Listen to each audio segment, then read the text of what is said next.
Sometimes people go missing, so we do everything we can to find them.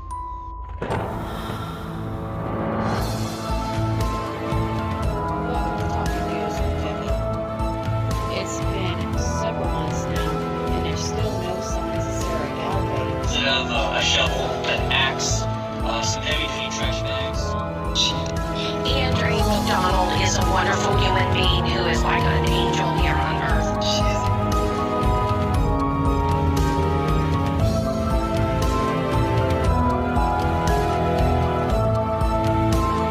Have you seen this girl? These people are still missing. Can you help us find them? Hello guys, welcome to Talking News. It's late, I know it is. Please subscribe and like right now so you guys don't forget.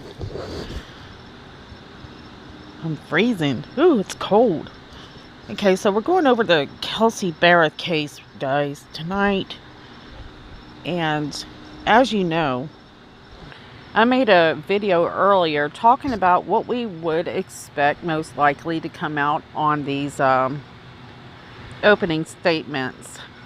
And what's totally unfair, and a lot of us are saying, is the way that this town is shutting the world completely out. They are just, it should be the people's right to see a trial. And I bet you'll see videos popping up, anybody that's covering this. I don't usually check out other channels, especially on this case, because I don't want to maybe pick up a bad habit of some kind. I'm not saying that there is, but you know what I mean. I don't want to, I'm doing my own research. I want to make sure I only have what I research in my mind. But you're going to see a lot of them out there. People are angry about this. Regardless, guys, I went over on a video just today about what I thought might happen in the courtroom today. And right now, I did find a few articles of a few people that were able to report at least a little bit of what was going on in that room. Unfortunately, the person I was hoping was going to get in there wasn't able to. So I want to go over what we found out, or I found out, or maybe you've heard about it already and you're just tuning in to kill some time. So let's go over it and compare what we know to what is going on this moment. So approximately what I heard was about 1:53 this afternoon. They went ahead and started their opening statements, and they called their first witness. And that first witness was CHERYL BERRETH, the mother of KELSEY BERRETH, the woman who went missing on November 22nd of 2018 in Colorado. So this is Woodland Park, Colorado, if you're tuning in and you're new. You'll hear probably other names like Cripple Creek and Springs. So the first witness on the stand was CHERYL BERRETH, the mother of KELSEY BERRETH. So she was called up when they finished jury selection and concluded the opening statements. So this is on Friday afternoon, November 1st, 2019. The very beginning of her testimony focuses on telling the story of who KELSEY BERRETH is. It tells about her childhood and how she grew up on a farm in Washington with dreams of becoming a pilot. And her mom makes sure that they see that those, she was the type of person set goals and follow through with them. She told the court that KELSEY BERRETH later made that dream come true, and she did become a pilot and a flight instructor. She was actually working at one in Pueblo right before her death. So CHERYL BERRETH explained to the court how Patrick Frazee and her daughter met. And it turns out that the rumors that we heard that they met online is true. She moved to Colorado. It was a short period of time that they were dating to be closer to Patrick Frazee despite some conflicts with his family when she first arrived. And this article is not giving us major details, guys. Sorry. I mean, I'm trying to find it, and I'll keep searching, but ran out of time today. But basically, you get an idea right here that she's saying that his family was kind of difficult and with Kelsey Berreth for some reason.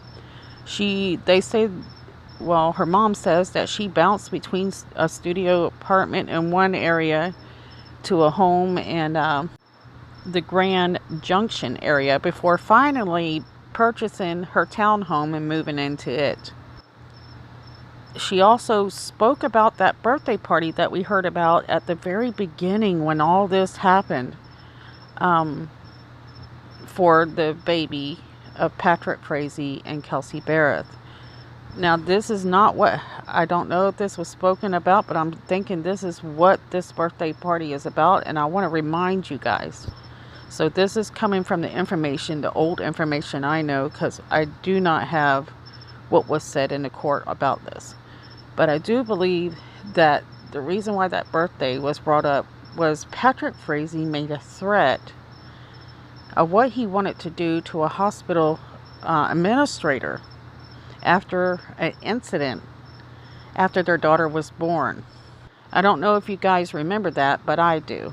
So let me go ahead and kind of give you a brief summary about it, because I don't have those notes in front of me. This is from memory. And so when Kelsey Berreth was in labor, she had the baby, and for some reason they had to take the baby away from the mother for a little while, because I think it was a medical condition. And Patrick Frazee got just livid, and he threw a fit saying that the baby should be with the mother. Of course, this threw a red flag for the staff at the hospital, and they called in some type of investigators, to check in to see if he was abusive or whatnot. All right, so moving on with the article. So CHERYL continued to paint the picture of who her daughter was. Quote, she was a great mom, adding that Kelsey Berreth's life revolved around taking care of her and Frazee's child. It says that the Berreth family had been planning on visiting Colorado once and again over Christmas, but that never happened. So, and this is because CHERYL Berreth reported Kelsey Berreth missing on December 2nd of 2018. Now guys, I'm warning you, this article skips around like crazy. I hated it. Now it says here that CHERYL Berreth said she immediately called Frazee when she could not get a hold of her daughter, and he had told her that Kelsey Berreth and him had broken up. But CHERYL Berreth said on the witness stand that her daughter had never ever told her such a thing. And then the next day that she and her son had gotten on the plane and flew to Colorado. They took an Uber to her daughter's house after they arrived. Quote, I already had a gut feeling that something bad happened, end quote, CHERYL Berreth says. She testified that when she arrived at Kelsey Berreth's home, both of her cars were there, but there were no signs of keys. When they walked inside, it seemed undisturbed. That was the first night in Kelsey Berreth's condo, CHERYL Berreth said. CHERYL then said that she and her son couldn't sleep, so they made a list of everything that seemed odd. That list was ultimately a page and a half long. This is hard to read right here. So she said the ingredients for the bread dip sat undisturbed in the kitchen. There was a pan of cold cinnamon rolls sitting on the stove. And she said what appeared to be white marks on the TV. All of Kelsey Berreth's makeup and luggage was still in the house. There was no trace of Kelsey, and she would be presumed, deceased a few weeks later. So that's about in that timeline right there. All right, guys, so I made a mistake. I need to make this correction. I'm glad I noticed it now instead of after I finished this. So, both the prosecution and the defense presented opening statements before Cheryl actually made her testimony. So, according to this article, the prosecution argued that Frazee is a cold manipulator who made the people around him think that KELSEY Berreth was an abusive mother and who tried to persuade his mistress to take out KELSEY before he finally did it himself. Okay, and so prosecutors also claim that Frazee spoke to Lee on the phone dozens of times after Berreth's phone was destroyed. However, he never once tried to call his fiancée and see if she was okay, which we all know that was the least of his concerns. As for defense based its opening argument around the lack of physical evidence in the case and made an analogy about buying a house. So claiming that while the prosecution's case seemed good at face value, the foundation was weak and unsupported. Okay, that's probably the dumbest thing I ever heard. In addition, the attorneys alleged that Lee was known for lying to police and should not be taken as a credible witness since she did not cooperate with the investigation until she knew she would receive a plea deal in return. So again, this article is kind of skipping back and forth. They're saying that Cheryl Berreth's testimony will resume on Monday morning at the Teller County Courthouse in Cripple Creek. So they're not really giving us a whole lot, but I guess it's better than nothing. But we've already covered all this basically. There's nothing here that we didn't already know. We knew that the defense was going to attack Crystal. I expected them to attack KELSEY, but I think they decided that would not be a good idea. If you remember at the very beginning, Patrick Frazee claimed that she was very abusive mother and he had concerns and that she had gone and admitted herself into a rehab, and he thought he had planned this out so perfectly. And really, we are kind of lucky that Crystal cracked. But the problem with that is she did play a bigger part in this. And he knows this. And he's not the type of guy that is a gentleman. He's proven that time and time again. You've heard his girlfriend say, you know, he's not much of a gentleman. He did not put his girlfriends first. He put his mother and family first. But we are hearing some things which we already kind of suspected. I mean, we could tell without even a word coming out her mouth that Sheila Frazee wore the pants in that family. And it's almost, I'm telling you guys, this is just me. I don't know about you guys, but it reminds me of, you remember the movie Psycho? I haven't even seen it in years, but I remember the odd relationship with the mother. So it's no surprise to me that they had a lot of problems with this family. It was very odd anyways that the two didn't even live together, yet she made this huge step to be closer to him. So the evidence points to me, for me, this speculation, that she was putting in a lot of effort to be close to him, but he was not putting any effort in return. Now, there was some things I heard that happened in the court, but that's not solid information, so I'm not going to share it. It's not reliable, so I'm sorry, guys.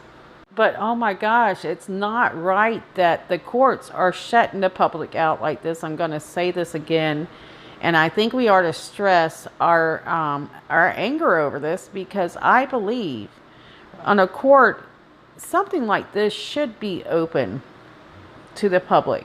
This case has already started off sketchy, and when they did that, that just made it look even worse.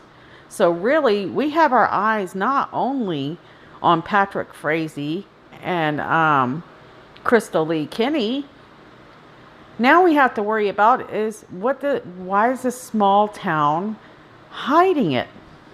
Yes, we know that it is a high profile, but so was O.J. Simpson.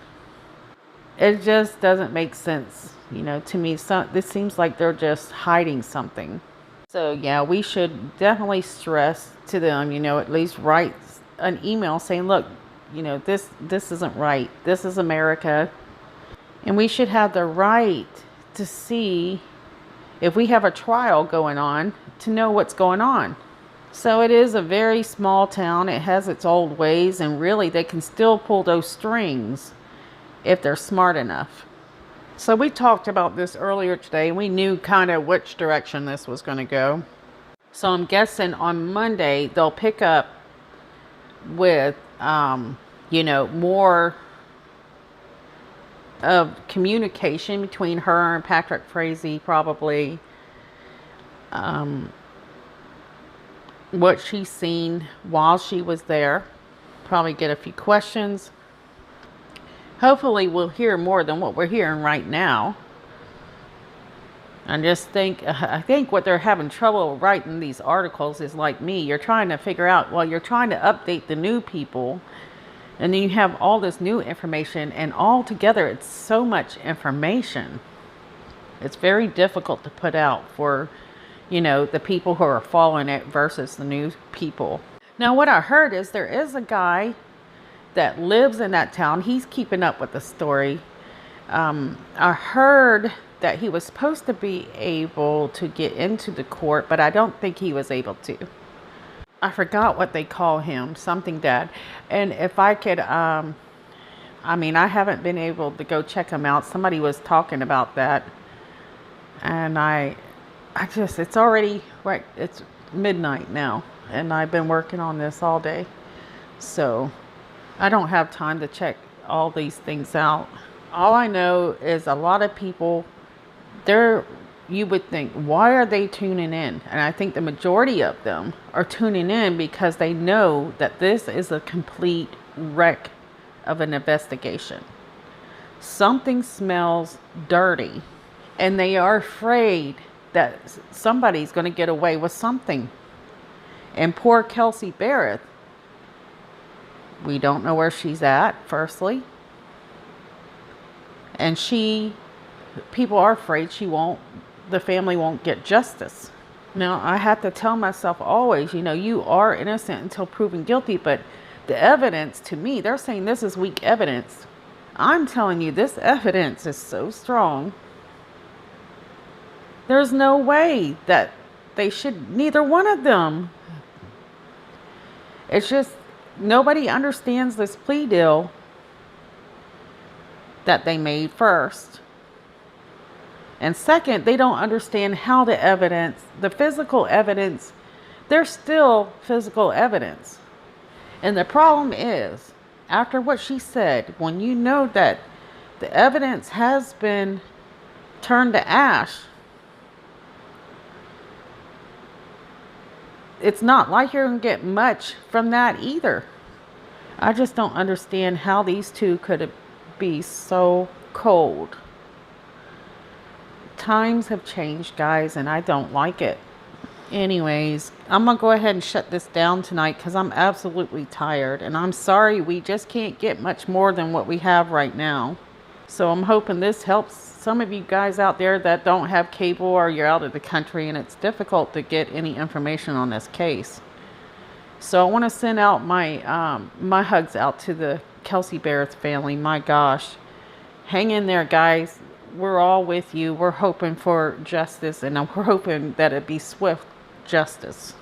We know the death penalty is not an option now, but at least life in prison, which I think sometimes is worse, especially for somebody like him that was active. Not only that, the one thing that he did love was his daughter, which was the main motive in this thing. If convicted, will have to spend his slow, boring days in a cell thinking about the fact that KELSEY Berreth won anyways. That's my most favorite thought, and that goes for Sheila Frazee as well. So anyways, guys, I am very angry about this case, can you tell? So, love you guys. See you soon.